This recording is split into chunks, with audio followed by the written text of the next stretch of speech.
Endurance Junkie Podcast, episode 22. Hey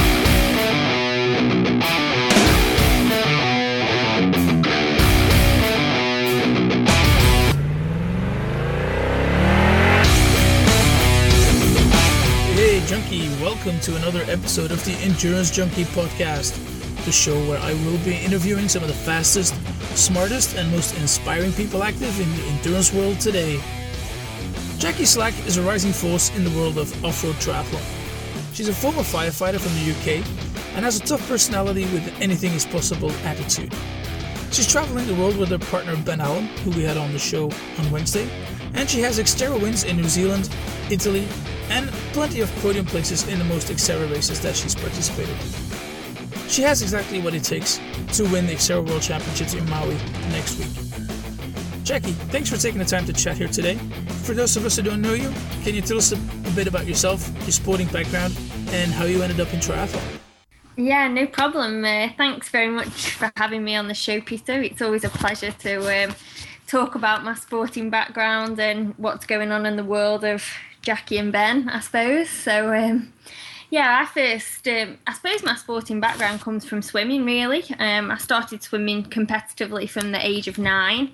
My mum used to take me up and down the country of England and the United Kingdom, racing in swimming galas every weekend. So that's really where my sporting background started. I was a very, very committed swimmer until about the age of 15 to 16. I raced at national qualifying championships, but at the age of about 15-16 I actually had a back injury, and that took me out of the sport for a long time, and I never really got back into competitive swimming again.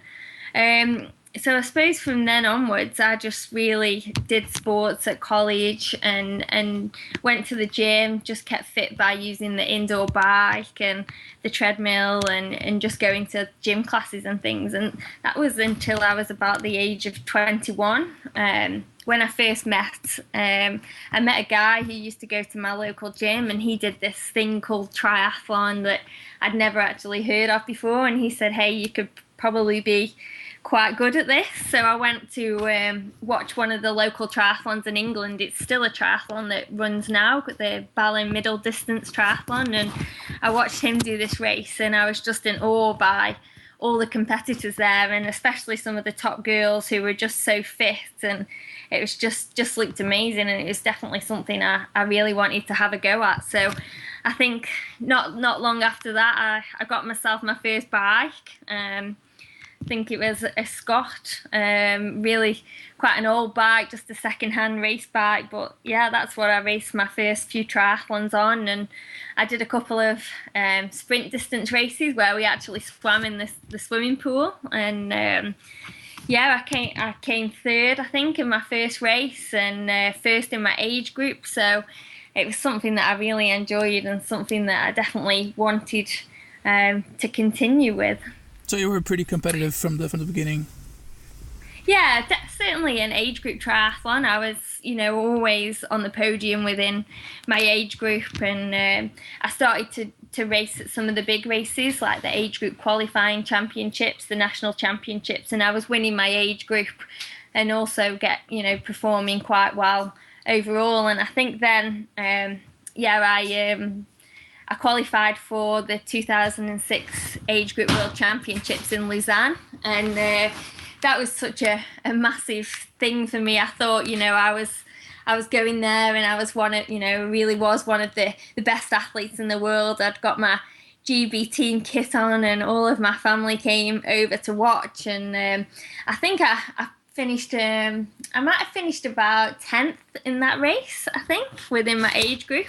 But only then did I stayed and actually watched the professional athletes race, the elite athletes, and actually saw Tim Don and Emma Snowsill win the age group the professional world championships there. And I never actually realised that there was another level of triathlon. And then as soon as I saw them, that was, again, just another inspiring thing that I just wanted to do and wanted to keep going in triathlon. And I just wanted to keep going. And I think from then onwards, I actually found myself a a coach, and he really pushed me to start racing on the domestic elite scene. He had quite a lot of confidence in my ability and said, you could be really good at this and start racing on the elite scene. And really, I still didn't have much of an idea of how big triathlon was actually becoming. And I think I started to race a few domestic elite races, such as the Chorus series in England at the time and the Windsor Triathlon. I went there my first year, my first draft legal race, and I think the first year I finished 9th, and then I went back a year later and finished 6th, and then the year after that I finished 3rd, and then only a couple of years ago I actually finally won the event. So I suppose I've gradually gone from being a good age group athlete to being one of the best elite athletes in the country. And triathlon, I was still getting better and still loving the racing, so I just wanted to carry on doing it more. Yeah. You were working as a firefighter at the time, is that correct? Yeah, that's correct. I got the job as a firefighter actually in 2006, the same time as the Xterra World Championships. And I started as a firefighter, and that was such a great job, which really combined the fitness that I already had. I was able to do some training at work, and it just combined triathlon and my lifestyle outside of work with a really good lifestyle within the fire service. And I really enjoyed the job, and I met so many great people who really opened the world to a whole new load of outdoor activities, I suppose. So that was really where I first started mountain biking. I used to go out with the guys in the fire service after work, and started to really fall in love with mountain biking then, I suppose, which and I never realised that I could get into doing Xterra and mountain bike triathlon. So I suppose that was the start of it, really. But the fire service were really awesome, and after I'd only been in for a few years, I was getting better at triathlon by this time, and I asked them if I could take a sabbatical from the job for a year so I could train for triathlon full time. I was very, very lucky to. I'm actually from a place called Stoke-on-Trent in England, and I was very, very lucky to have a financial sponsor who helped me go to a lot of the age group world championship races, and Internet Central really supported me right from the beginning when I was an age group athlete, and they took me right up to becoming a professional triathlete, really. And I think without their support and without the fire service allowing me to take that time off work of unpaid long-term leave, I probably wouldn't be where I am today. So I really have got the fire service and Internet Central to thank for where I am today. So if it wasn't for them, you wouldn't be able to start racing as a pro? No, I think I probably wouldn't have had the confidence in myself to actually leave my job completely. The good thing about the fire service was I was able to leave my job for 2.5 years in the end, not with pay, but with knowing that if things went wrong, I had a really good job to go back to. And also, without the financial support from Internet Central and their belief in me, I wouldn't have been able to travel to all the races that you need to go to get recognised and to get points and to earn some money in the sport. So for sure, without them, I certainly wouldn't be where I am today. It would have been a lot more difficult to do absolutely everything that I wanted to do. Yeah. Now you're mainly racing Xterra World Tour now, but you had a bit of a stint with ITU racing before, if I'm correct. Did you have a go at the Olympics as well? Yeah, that's correct. My first season as a professional, I trained for ITU races, and I actually had a really big breakthrough race at Strathclyde Country Park, where this year's Commonwealth Games was held. And that was a huge breakthrough race for me. I won that race against some really good competition, and I think I put my name on the map. Our British Triathlon started looking at me a little bit more after winning that race, and obviously I think in 4 years' time it was going to be the new Commonwealth Games venue. So they made a really big deal from that race. And that year was a really successful year for me in terms of ITU racing. I think I went back to Lausanne and raced the Sprint World Championships there and finished 17th. And I think I was second Brit after Jodie Stimpson at that race. So that was a really good year for me. And I went to some other European Cups and made a couple of podiums, and I think I did my first World Cup the following year. Unfortunately, during that time, I actually went off, during my second year as a professional, I went off to South Africa to train with the high performance squad over in Pretoria. And I actually got very, very sick during that time. I picked up some form of hepatitis, which made my immune system extremely low and very difficult to train. And it took me about 6 months to recover from that, and even longer. It was more like a 12-month thing really to recover from that. But during that time, that was how I started to get into Xterra racing. I was racing for a French Grand Prix team in France at the time, and I was still fit enough to go and do some of their races and be part of the team. And that coincided quite well with perhaps racing a few of these Xterra races. I was still very naive to what Xterra really involved, and kind of just went to these races for fun. I did race as a professional athlete, but I was certainly not making podiums, and some of the races I didn't even make a top 7. So, but I really enjoyed that kind of racing, and I actually met my boyfriend Ben Allen during that time, and I think he opened my eyes to what Xterra racing could really be like, and we talked about, just going as friends to a lot more of the races around the world, what Xterra had to offer, which is they do a huge Asian tour, and it was something we were both very interested in going to do. So I remember quite clearly sitting down and thinking, that'd be a really great thing to do. And it seems like the ITU racing is not really, I wasn't really making any money from it, so I wasn't really able to carry on with my career. It was very, very difficult to get the support from British Triathlon because I wasn't really making podiums. So yeah, Xterra kind of seemed a little bit of the next way to go, I suppose. Yeah. All right, cool. So you're traveling the world now. You said it with Ben, and we had him on the show on Wednesday, and he has had a bit of a really adventurous lifestyle, really traveling the globe and from race to race. What made you decide to join him on there? Because you've sort of had that backup of the firefighting job, and then what made you decide to give it up and join him on the road?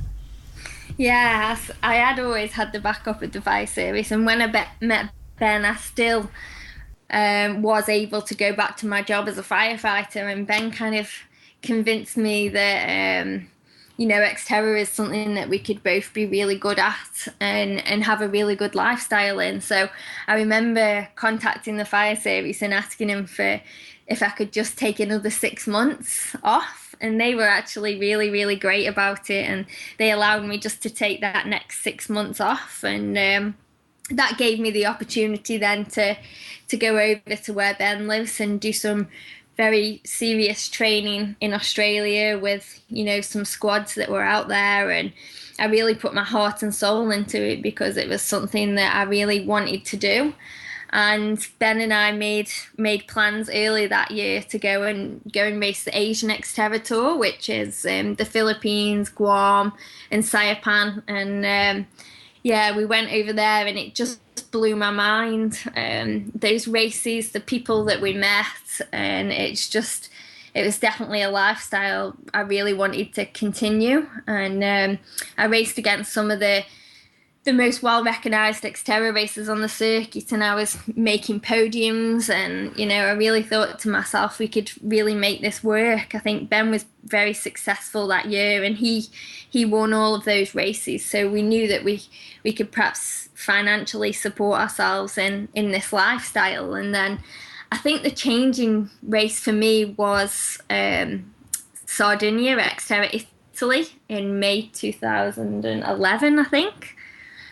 or May 2012 maybe. And I went out there against some of the best girls in Europe, and I actually won that race quite convincingly, and couldn't really believe, that how my form had improved, how my skills had improved on the mountain bike. And it just really, really sold it to me that this was what I wanted to do. So just a month later after that race, I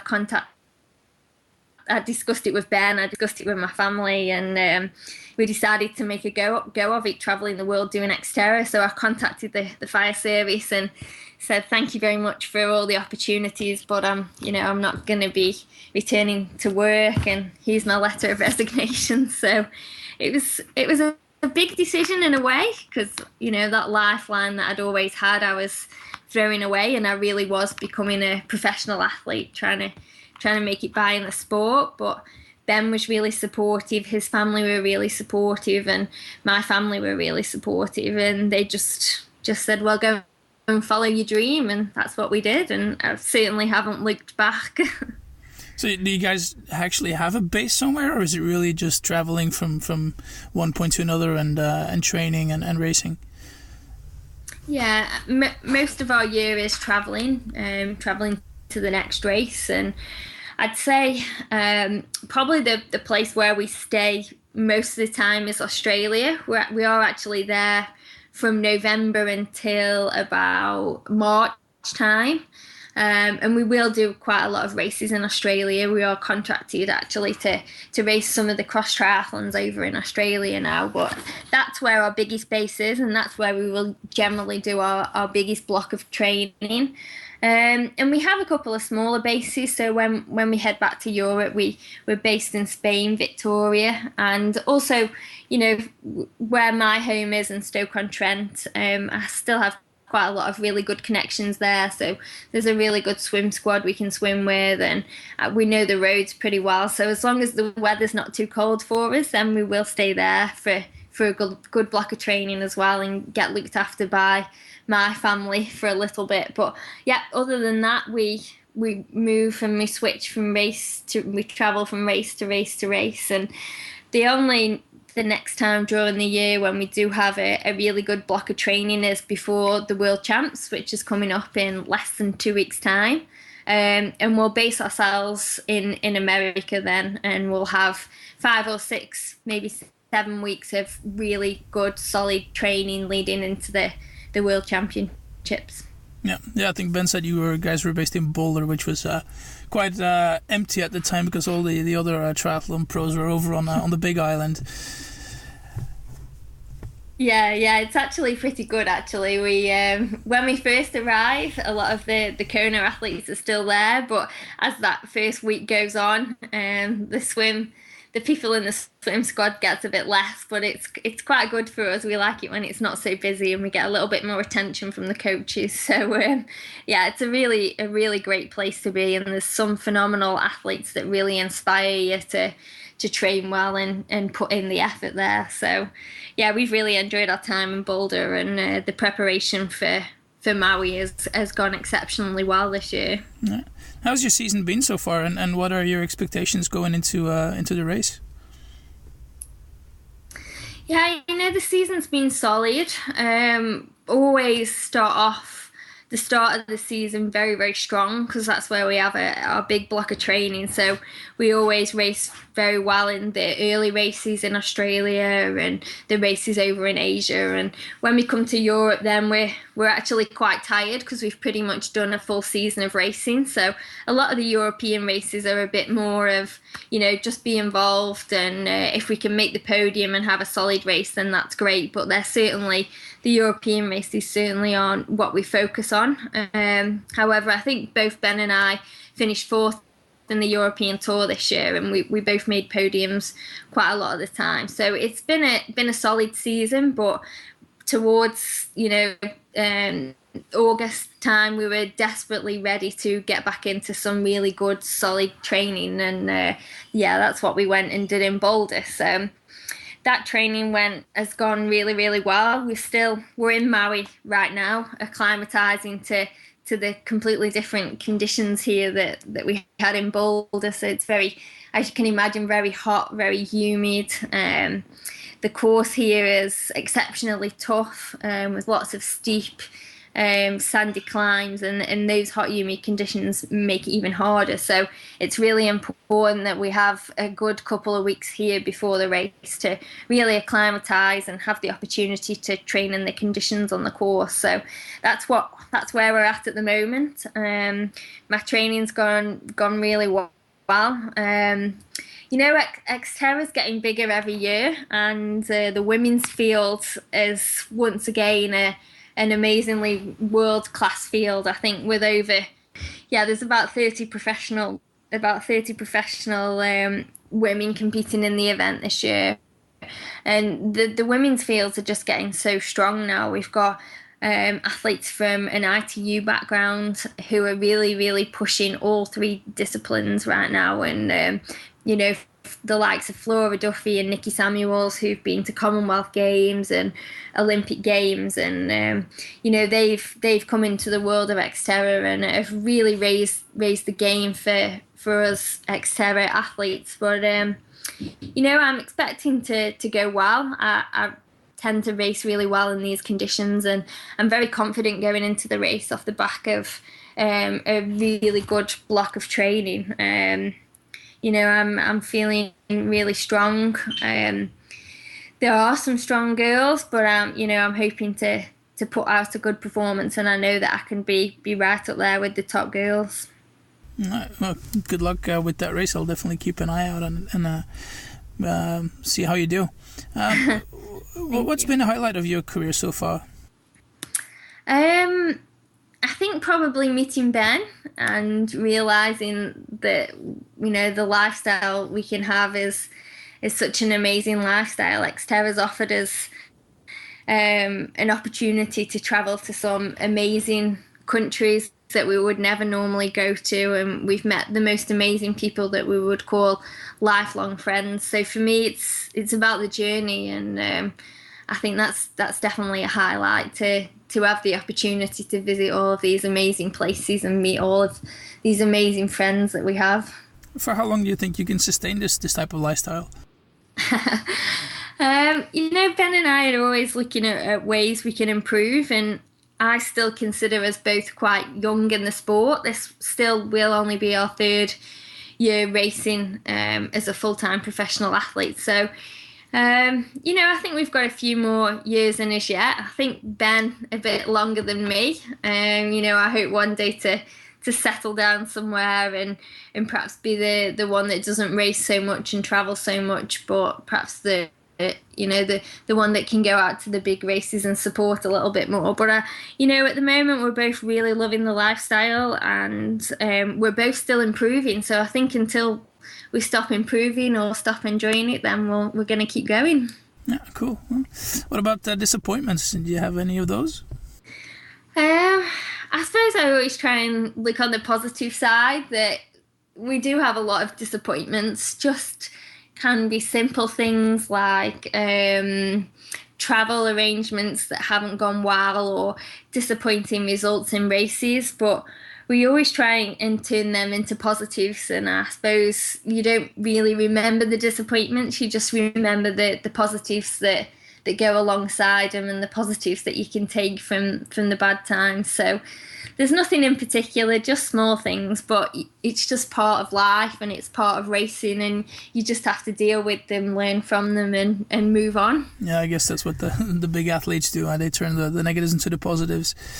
All right, how can people get in touch with you? You can get in touch with me via Facebook, Twitter. My Twitter account is just Jacqui Slack, and also my website. I think that's got my email on and my manager's email, and my website is www.jacquislack.uk. So you can find all the information, keep up to date with my blogs and things on my website. All right, cool. I'll make sure to add these to the show notes. Feel free to give some love to your sponsors. Yeah, we have some amazing sponsors. Over the years, Ben and I have built up really great relationships. So I'll just go through them all and name them. But thanks very much to Xterra Wetsuits, Champion Systems, Swalby, Rider Eyewear, Cyclone Bike Bags, Live Giant Australia, On Running, Power Bar, Flight Centre Active Travel, Amanzi, Lurbal and Alaska Milk. Thank you very much for making everything possible.